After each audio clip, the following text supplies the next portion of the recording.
Hi everybody, welcome back to the channel. Time for some Papa's comic books and coffee. Today's reading will be Marvel Premiere featuring 3D Man, number 35, 30 cents back in 1977. The action-packed origin of a startling new superhero from the fabulous 50s. First issue, what is this? With the date stamp on it. This is by Roy Thomas and Jim Craig. And as always, if you're interested in this book or any other book that I have, they are available on my eBay webpage, papas-comic-books. All right, let's get into it, see what we have here. The 3D Man. The late 1950s, an era now nearly 2 decades distant in time and space, yet an era in which many of the foundations of today's troubled age was laid. It was the time of the first true TV generation, the raucous beginning of rock and roll, the bombastic rhetoric of the Cold War. James Dean was dead, but Lenny Bruce was alive. Eisenhower was president, but Elvis was king. And today, on the second story of a building in downtown Los Angeles in the late 1950s, today is the hour of the 3D Man. Huh? What the? Don't try anything stupid, and you won't get hurt. All right, Reds. Who in blazes? What's the matter to who it is when he's not going to be around long enough to matter? All right. You've got a point there, pal. Why should I be around for long when I can mop up you losers in about 60 seconds flat? I'll get around to you later, Public. Diabolic. Kill him, you fools. Only he stands in the way of our success, of our mission. Right now, I've got a little police action all my own to finish, and I don't have any 38th parallel to hold back. Amazing, even if he hits Sacha, he moves so quickly, we cannot take aim at him. Cheer up, and commies. Who knows? Maybe it's all done with mirrors. Please don't. We meant no harm. I think that's what you Moscow masters said in the Freedom Fighters of Hungary a couple of years back. Right before the tanks rolled into Budapest. Have I enlisted only clowns in my employ? Get up and fight whoever he is. He's only one man. Maybe so, Diabolic, but the fight's like 3. It warms the cockles of my heart to hear you say that, Crumb Manley, because that's exactly what I am. 3 men rolled into one, and 3 times the strength, the speed, and the stamina of a normal man. That's just one of the reasons I call myself the 3D Man. But apparently, you rats won't be satisfied until I play a dead man. Your very next role, my masked friend, and you'll be quite convincing, I assure you. I repeat, kill him. Whatever powers he may have, he's not bulletproof. If you can hit him, you can kill him. That's a mighty big if, Diabolic. If you guys wanted XF-13 rocket pretty badly a little while ago, I hope I'll do a Lucky Strike extra. Confused, Pilgrim? Well, I just stick around through the rest of our media hype opening and will be made clear onto you. You know, spies like you make the sick, no matter who they are, fighting for. You threaten crippled kids, innocent families. You'll do anything and everything just to be on the winning side. Who are you? How do you know what let's just say, well, only $3.98. Wham, I know. Congratulations, Chuck Chandler. You have proved an even more formidable foe than we have envisioned. Then let those poor dupes of mine be your first spoils of war, so to speak. Maybe the first, Diabolic, but not the last. In fact, you're next on my... Wait a minute. You call me Chuck Chandler. You know my real name. The name of the man I was. But how, if you're just a red spy? I never said that was all I was. In fact, I was never really a communist agent at all. Something happened to you? I am merely dropping the flimsy disguise I have been wearing. so that you can see my actual self at last. And now the startling truth. Now, do you see, Mr. Chandler? Freeze frame, you stare, don't you, 3D man? At what? Behold. And somehow, it sets your mind to tumbling, cascading back to your not-so-distant college days, when you were the best quarterback ever to lead a La Brea University to the undefeated season. Yay, Team Chandler. He's the next Johnny Unitas. What was it that song said back then? You've got to be a football hero to get along with the beautiful girls. You were and you did. Still, with graduation, you turned down that pro offer because you had flying on your mind. Look, Mom, Dad, that Chuck up there, the greatest brother a guy could ever have. We're proud of him too, Hal. Yes, Hal. You remember Hal, don't you, 3D man? Hal the faithful? Hal who was always there to cheer you on from the secret spot you and he had in the desert just outside L.A.? You dip your wings to him, and you could almost see him waving. Too bad Hal was a cripple. He was always aware that though your parents loved him, it was his older brother they doted over. It was only natural after all. Weren't you already considering the best test pilot in the country, except for the fabled Ben Grimm? If only Hal hadn't been born before Dr. Jonas Salk invented his miraculous vaccine. The next generation will probably take the polio vaccine for granted. How Hal would have laughed ironically at that.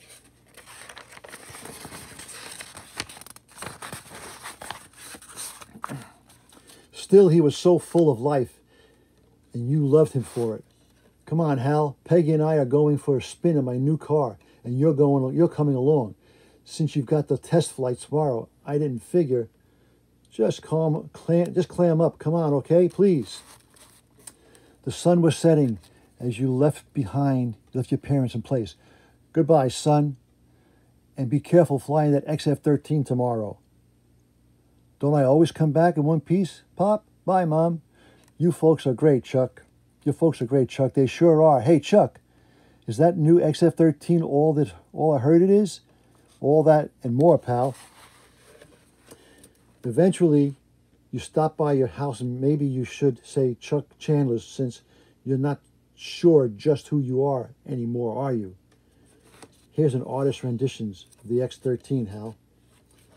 I shouldn't show this to you or anybody. After all, it's America's top secret weapon. Just now. But if a guy can't trust his egghead brother, who can he trust? You've aced a few courses yourself, chum. Darn, all out coke. Here, let me. No, you two men, just sit there and talk. I'll be back before you can say I'll be a dirty bird. Your new girl's fantastic, Hal. Where'd you meet her? Never mind that. Listen, are you going to be at our spot tomorrow when I fly that big bad bird? You know I wouldn't miss it for anything. Mom and Pop are going to drive me out. Great. Well, I've got some things to do. Tell Peggy gets back to fix us this cherry cokes. Make yourself comfortable, okay? Think I'll take a walk. I'll be right back. You didn't have to tell him not to go far, did you? After all, how far could a guy on a crutch go? That was your big problem. You knew Hal was independent, kind. It was hard not to play nursemaid to drone him into pity. And you're lucky he left, just he did. Because then when that car screeched to a halt a few houses away, the hard-eyed men who plied out of it didn't even see him there in the shadows. All right, let's go. You sure he'll be there alone? If he isn't, so much worse for who's ever there. Diabolic wants only Chandler down at the Hotel Diaz, remember? Hal knew something was up when he saw them rush pell-mell into your front door, so he hurried to a side window. Just in time to see them pull out their guns. Look, Crumbs, I don't care who you are. It's like I told the guy who keeps calling me. I'm not turning over any XF-13 secrets to spies, now or never.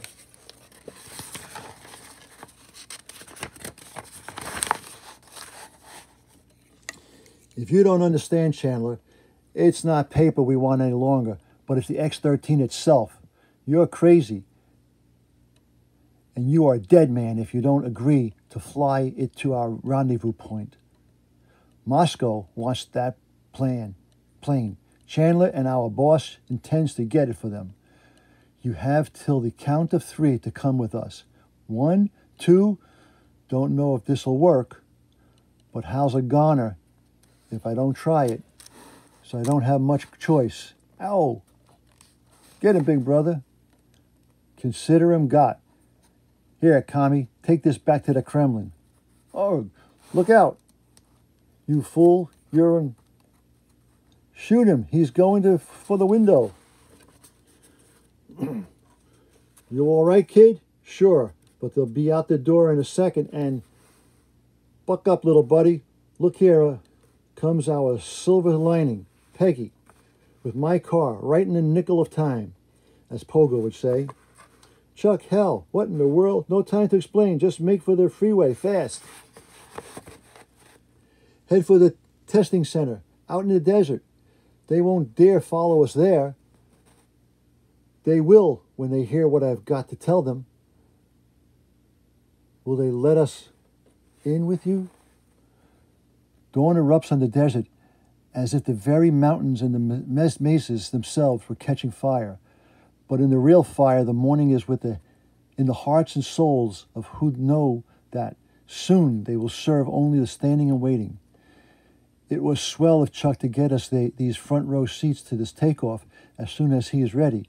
You don't have to miss it at all, but I'll still miss not being out there in the desert in our special place as always. I'll drive you there if you want. That's great, thanks.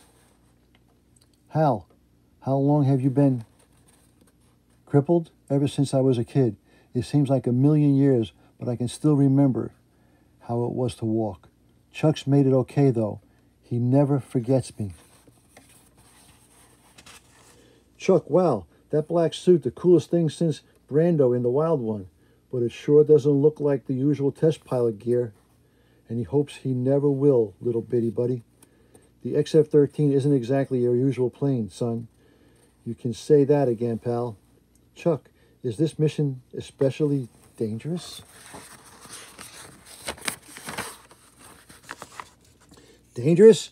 Not unless those half-baked commie spies plan to try harpooning me. Besides, everything's dangerous in the atomic age. Or didn't you know?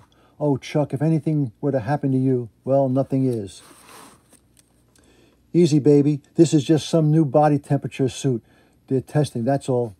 And speaking of body temperature, mine's going up. So, later. Well, little brother, wish me luck, huh?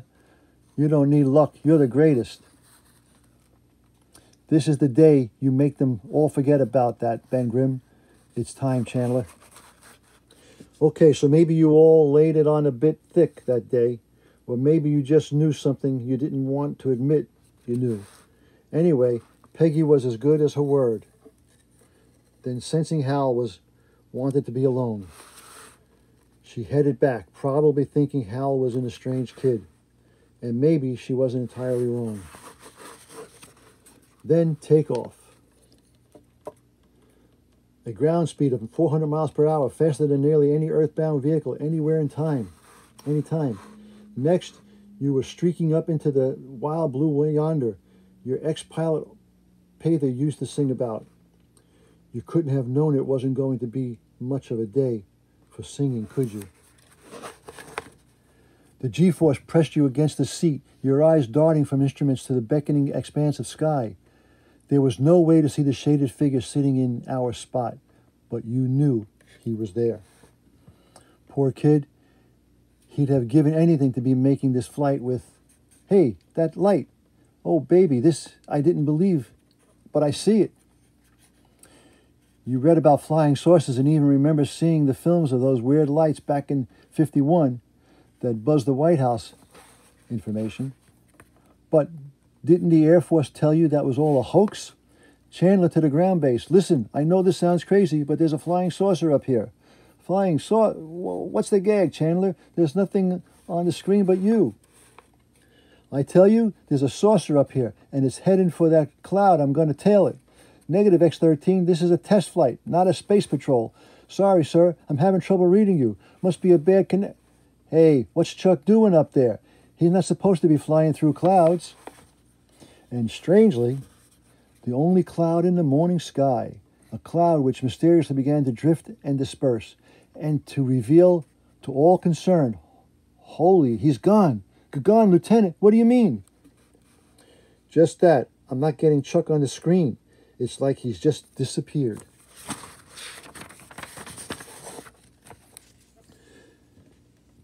But you were far from gone, as the throbbing in your brain sufficiently proved. Ugh, feels like Marciano clobbered me. But the XF-13, now I remember that flying saucer. Then either I'm dreaming or I've just been captured by Martians. I assure you that you are conscious, Chuck Chandler. So you know my name. Huh. Well then, Mr. IQ, maybe you also know that the SAG boys will be coming right after you. They'll blast this floating pie tin of yours all the way back to Bradbury Land. There were other terrain pilots who shared your hopes, Chandler. But this flying saucer, as you so crudely put it, is equipped with an anti-detection shield. Your strategic air command will only detect us if we so desire.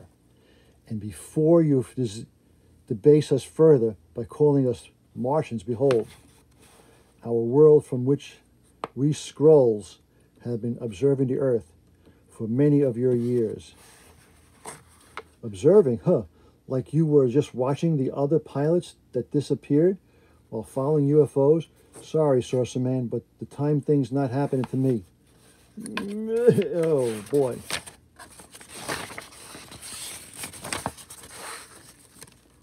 My hand. Feels like I stuck it in some kind of huge electric shock. To avoid having to explain our technology to your inferior mind, suffice it to say that you were dealt a minor electric charge. Skrulls. However, you left us little choice. You see, unlike the others, whom other heat weapons disintegrate, and Skrulls have decided to let you leave here alive, but not just yet. And those light bands enveloping you will keep you from attempting another foolish escape. We Skrulls, among other extraterrestrial races, know that your world is on the threshold of space travel. Indeed, that poses a threat to our kind. Thus, your race must never reach the stars. Soon you will be released, but only after we've probed your mind and learned how far your people have progressed. Then you will forget your stay here by what your primitive race calls brainwashing.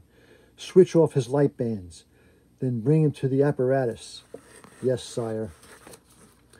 That was your first mistake, Greenie, switching off those light bands, those lights of yours. Crash. And your second mistake was thinking that any kind of foreign spies, whether red or green, could ever keep down Chuck Chandler. Incredible did I imagine an Earthman to have such stamina, such determination. Never mind that, dolt. We must use our weapons. Stop him before he reaches the good old XF-13. Figured they need it intact. They leave it intact to send me back brainwashed. Chuck Chandler. I've been around machines long enough to recognize a weapon when I see one. And this baby sure as blazes looks like one. Maybe the same kind of weapon that killed those pilots. We must shut off the device before it builds to maximum heat. Even you are unaware of the time that elapsed as you figured the way to release the clamps that held the XF-13 in place. And felt the experimental ship drop into free fall as everything around you was suddenly erased in a sea of white light.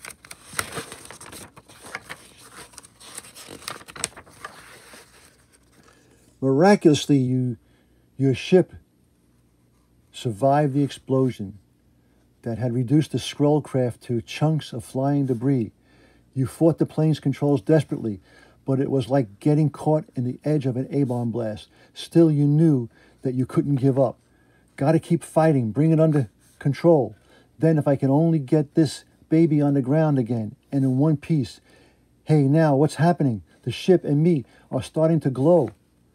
There was no time to contemplate what was happening other than a brief thought that something in the exploding alien ship had affected you.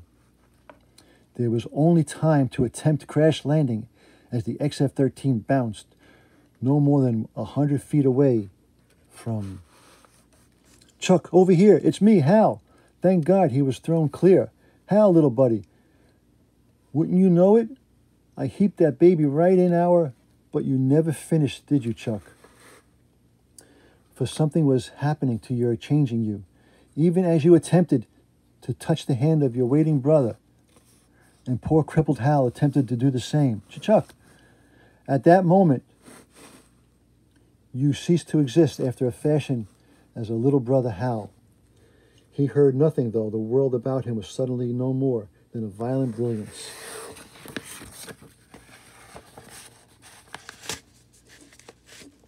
Then, as the blinding light faded, brother Hal was unscathed and alone. Chuck, no more alone in fact than he had ever been. He was still dwelling upon you as he instinctively reached for his fallen glasses, only to discover the impossible.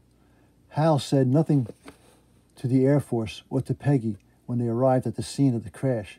Even later that day, as he donned his older pair of glasses, reading glasses, he remained silent. Poor Mom, Dad, Peggy, if only I could tell them what happened. Tell anybody. Chuck's not dead. I can feel it. You and Hal had been close, and somehow, despite everything, you made him know, my glasses. Somehow the answer for all the lies in the glasses I was wearing. But how do you tell someone your brother's been reduced to a pair of red and green images on a pair of glasses, like something out of one of the 3D movies from a few years back? Yes, somehow your nearness to Hal told him what he must do. Put on the glasses, focus, concentrate hard. Make the two images on the lens unite into one. And will, with all his might, to bring you back to life in the real three-dimensional world. Or almost to life. Hey, what gives here? I'm alive again. But Hal's out like a light, and I feel so weird. As if I could... Ooh, Spider-Man. He likes Hostess cupcakes. You discovered what you could do by doing it, sensing a newly born power you spring from Hal's bedroom window.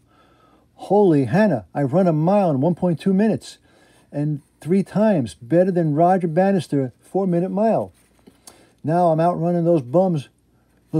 Man, I must be doing 50. Then the Skrull explosion turned me into some kind of superhero, like the ones I read about a few years back, Captain America, the Human Torch, and Submariner. Wonder if I can fly like the guy on TV. No such luck, but I can sure leap. High enough to jump 3 stories, where I just saw some former friends of Chuck Chandler in the window. But that is all behind you now, as the spy called Diabolik completes his metamorphosis. Beginning to understand, Mr. Chandler. I only use politically motivated underlings, such as these to retard the advance of humanity, to force it into conformity, so that no change comes to menace our Skrull supremacy. And what about me? You call me a conformist? You, Mr. Chandler, were inadvertently created by forces you could never comprehend. For when you were bathed in the alien energies unleashed by the exploding craft, you changed, acquiring 3 times the abilities of the best of your human race. So you made me into some kind of freak, a couple of images on a pair of red and green 3D glasses, who become the superpowered zombie every time his brother puts them on. And here is more for you to consider, Mr. 3D Man. You can never be sure who your enemy might be. For we Skrulls can alter form to resemble any figure or a hot war or cold. Yeah, well then, since you can change yourself to look like anybody from Fats Domino to Buffalo Bob, I better put you out clean and fast. But the 3D man is not yet fully accustomed to his increased strength, especially when he lets loose with a triple power haymaker. Holy cow. Great, I knocked that shock. Whoops. Great, I knocked that shock theater refugee right into the street, where he could be any one of that crowd by now. Just then, even as his keen eyes scan the crowd, his body begins to tingle. And sensing imminent peril to himself and perhaps to his comatose brother, he streaks back towards town, becoming two images even as the leaps through an upstairs window. With the last of his fading power, both images hurtle toward the glasses Hal wears, getting smaller and smaller even as they do so. And then, at last, Hal stirs. It's amazing, me doing all that, but I can still remember it. Somehow, I can bring Chuck back to life as a 3D man, but only for, he looks at his watch, 3 hours. Sleep comes hard to Hal Chandler that night, and when it comes, it brings in nightmares in its wake. For if Skrulls have been observing Earth for years in many shapes, who can say which of humanity's scourges was truly human, and which was a Skrull? All right. Well, I hope you enjoyed that. That was Marvel Premiere Presents 3D Man, number 35 from 1977. As always, if you like this book and any other ones, they are available on my eBay webpage, papas-comic-books. Give me a thumbs up, give me a thumbs down. Tell me you liked it, tell me you didn't like it. And as I always say, that was easy. Until next time, Papa out.